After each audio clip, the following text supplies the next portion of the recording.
Welcome back to the Arise interview. I'm Charles Onyekulu. Now, Israel's Prime Minister Naftali Bennett has been in the United Arab Emirates in what is the first visit by an Israeli head of government to the Gulf country. Since August last year, the UAE, followed by Bahrain, Morocco and Sudan, have moved to normalize ties with Israel. This under a US initiative dubbed the Abraham Accords. And Mr. Bennett's UAE trip is the first by an Israeli Prime Minister to any of those countries since the Accords. Also, his plane flew over Saudi Arabia on the way, which would have been unthinkable not long ago. Well, for more of this deepening rapprochement between the two former enemies, I'm joined now on the line by the Middle East analyst, Dr. Saul Zadka. Great to see you as always, Dr. Zadka. So what sort of welcome did you detect the Israeli Prime Minister receiving in the UAE? I understand it was quite traditional, warm and friendly. Yes, and you may notice that in their public declarations, Sheikh Zayed, the Crown Prince of the Emirates, as well as the Israeli Prime Minister, mentioned technology, education, economy, and trade, but they did not mention the elephant in the room, which is, of course, the so-called the Iranian nuclear threat, which prompted the normalization between both sides last year. And it is no doubt, as every child in the Middle East will tell you, that the Iranian nuclear issue, while there is a deadlock in Vienna, took a central place on their agenda. At the same time, don't be surprised if the next guest to Abu Dhabi would be the ruler of Iran, Ibrahim. He was also named after Abraham, Raisi, because the Emirates try to play with both sides. And as we talk, the advisor of the national security to the Emirates paid a rare visit to Tehran to discuss warming up relations between the Emirates and Iran, who still keep full diplomatic and trade relations. Well, I mean, if they're playing both sides, they're doing it rather well. But the point really that you're emphasizing there, which I agree with, is that the geostrategic point of all of this is about the growing alignment of interest between Israel and those Gulf states who oppose, and you could say fear, Iran and in the region. And that's led to also, from what I understand, growing military cooperation between them and Israel.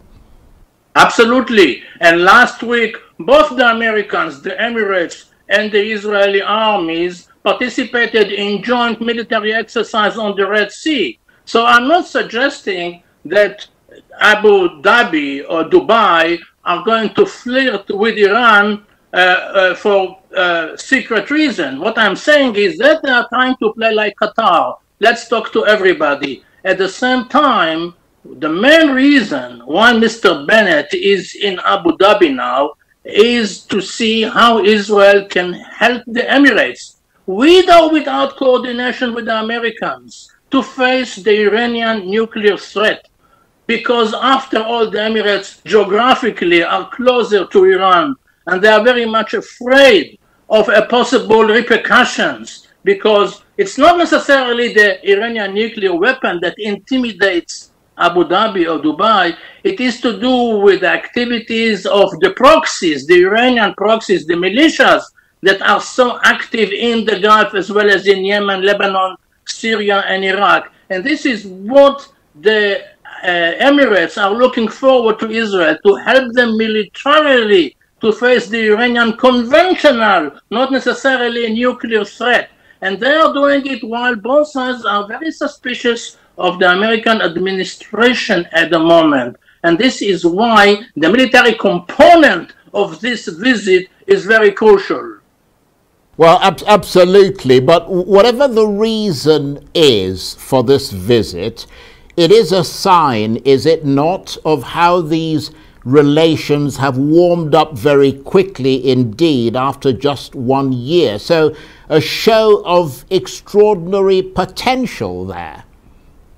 Suspiciously fast, so much so that even the Palestinian issue is not mentioned. I would call it the small elephant in the room. Suddenly, the Palestinian issue, the stumbling block, the bone of contention between Israel and the Arab Gulf countries does not exist anymore, meaning that the ruler, Sheikh Zayed, is willing to strengthen relations with Israel, and not only military, but also financially and trade, and he is very much interested in the Israeli high-tech industry, so much so that he is willing to put aside all the other issues that separated between Israel and the Arab world. For example, the Emirates are very much interested in the anti-defense system called the Iron Dome. They would like also to acquire a different system that the Israelis have developed throughout the years. It's called Magic Wand. They are very much interested not only in Israeli military high-tech, but also other aspects of technology. But Charles, hang on. While all eyes in the Middle East are on this summit in Abu Dhabi, there is another meeting, even more important, that took place just recently in Washington, where the Israeli Defense Minister, Mr. Benjamin Gantz, paid a visit in which he discussed with his American counterpart joint military drills with the intention of launching a joint military attack on Iranian nuclear facilities in case the talks in Vienna would fail. And I mean, I'm looking at this big screen behind you, Dr. Zadka, just seeing the top of the head of Naftali Bennett, cutting a rather lonely figure with all these turbaned officials from the UAE surrounding him, and I'm wondering if there's any hostility in any of their faces. I don't see any so far. But of course, the point I'm making is that the symbolism of this face-to-face meeting is quite remarkable, isn't it? Because, I mean, you can develop commercial and diplomatic relations without having to meet face-to-face. So how is this going to be interpreted in both Israel and the UAE? It would be mutually welcome. You mentioned the speed in which the normalization process was developing. Within a few weeks, tourists on both sides were visiting each other, despite the war that took place in May between Israel and Hamas in Gaza. Within a few weeks, they have already signed contracts and exchanged technology deals. So in many ways, those two countries, and I mean mostly the Emirates, because Israel was waiting for them for so long during the time in which relations were held under the table, that they were looking forward to the time when President Trump banged heads together last year and made them accept each other despite the fact that they were not considered as official enemies simply because they were not in state of war with each other, yes? But they stood each other like glove to hand. They fell into each other's arms like long-lost relatives. And it manifests itself in the speed in which this relationship is warming up over time. Right. We're just about to run out of time. I suppose the big prize for America's diplomatic efforts in all of this is Saudi Arabia, getting them on board. They still have not come on board. And of course, the other side of that equation is that there are big losers in all of this, and that would seem to be the Palestinians. We've got about 30 seconds.